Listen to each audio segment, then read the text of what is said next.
जोंबो ससियेल मिडियायाव नुदों मेनलि इउटिउब बानायग्रा इउटिउब माने जाय सालायो बिथांमोना दिनैहाय सेक्रेटारियेटनि सिङाव हाबनानै मिथिया सोर पारमिसन होदों बिथांमोननो बेबायदि ओरैनो नर्मेलि बेयाव हाबनोबा पारमिसन नांगौ जायो मानो होनबा बे गभर्नर एटाची आरो बावहाय गभर्नरा फैनानैहाय जेब्लानाखि बाव एसेम्बलियाव फैयो बा बिथाङा जिहेतु हेड अफ द काउन्सिल हिज एक्सेलेन्सि गभर्नरासो जिखुनु काउन्सिलनि बा स्टेटनि हेडआ जाहैबाय हिज एक्सेलेन्सि गभर्नरासो जायो। गभर्नरा फैयोबा बिथाङा सेक्रेटारियेटआव थायोबा दान्दिसे समनि थाखाय रेस्ट लानो बा बिथाङा दसे हाबा मावनो बा माबा मोनसे बेबायदि आर्जेन्ट मिटिं थायोबा लानो थाखाय बे जे मोनसे गभर्नर एटाची मोनसे थायो मोनफ्रोमबो काउन्सिलावहाय दा जोंनि बे काउन्सिलाव बेखौ साबना हामनायै रायजो राजानि रांजों बा बियो पाब्लिकनि जे टेक्सनि रांजों बेखौ बानायनाय जादों बे रावनिबो पार्सनेल प्रपार्टि नङा बे प्रपार्टिया प्रमद बर' सारनि नङा आरो बे प्रपार्टिया हाग्रामा महिलारि सारनिबो नङा गतिके बे जिहेतु पाब्लिक प्रपार्टिसो दिनैहाय बिथांमोना इउटिउब कन्टेन्ट बानायनानै बे प्रपार्टिखौ प्रमद बर' सारनि प्रपार्टि बे प्रपार्टिया प्रमद बर' सारनि उन्दुग्रा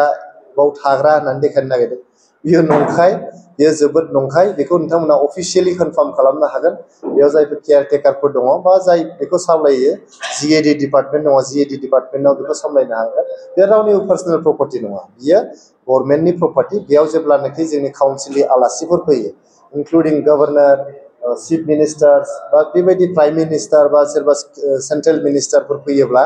दान्दिसेनि थाखाय बाव रेस्ट लानानै गावसिनि खामानिखौ जाहाथे मावनो हायो बेनि थाखायसो बे एटाचीखौ खालामनाय जादोंमोन बे फेसिलिटिसखौ क्रिएट खालामनाय जादों बे रावनिबो पार्सनेल प्रपार्टि नङा दा बिथांमोना हाबनानै आं नुदों जे माने बहाबा माने गाज्रि मोनसे सिचुवेसनजों माने सरकारखौ होखारनाय बायदि खालामनानै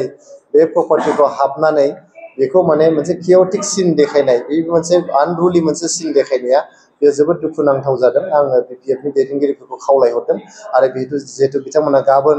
समायखिरा लागोन समायखिरा लाखांनायनि उननिफ्रायनो बिथांमोना सरकार सामलायगोन बेबायदि सिचुवेसनखौ जाहाथे जानो होआ दिनै 2020 मायथाइनिफ्राय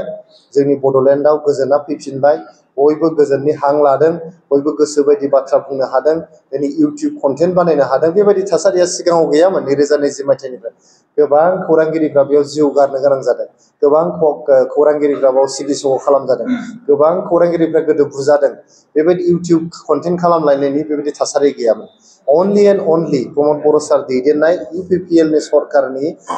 टेनियरनि समावसो गोजोन गायसनजानायनि उनाव दिनै बेबायदि कन्टेन्ट क्रिएट खालामनो हादों आरो बिथांमोना बेबायदि मिसलिडिं कन्टेन्ट खालामनानै गावसिनि मान इज्जतखौसो बिथांमोना खोमानानै लादों रायजोफ्रा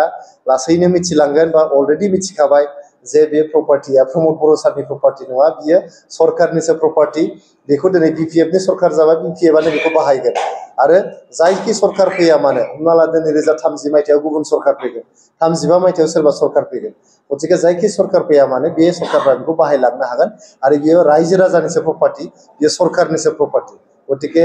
आङो बे इउटिउब कन्टेन्ट क्रिएटरफोरनि बा ससियेल मिडिया इनफ्लुएन्सारफोरनिसिमबो खावलायहरनाय थाबाय नोंथांमोना जाहाथे गावसिनि डेक'रामखौ लाखिनानै जेखौ नंगौ बेखौ देखाय जेखौ नङा बेखौ देखायैया गाहाम आरो मोनसे आनरुलि मोनसे सिचुवेसन क्रिएट खालामनो जाहाथे नोंथांमोना नाजाया बेखौनो आंनि खावलायहरनाय थाबाय।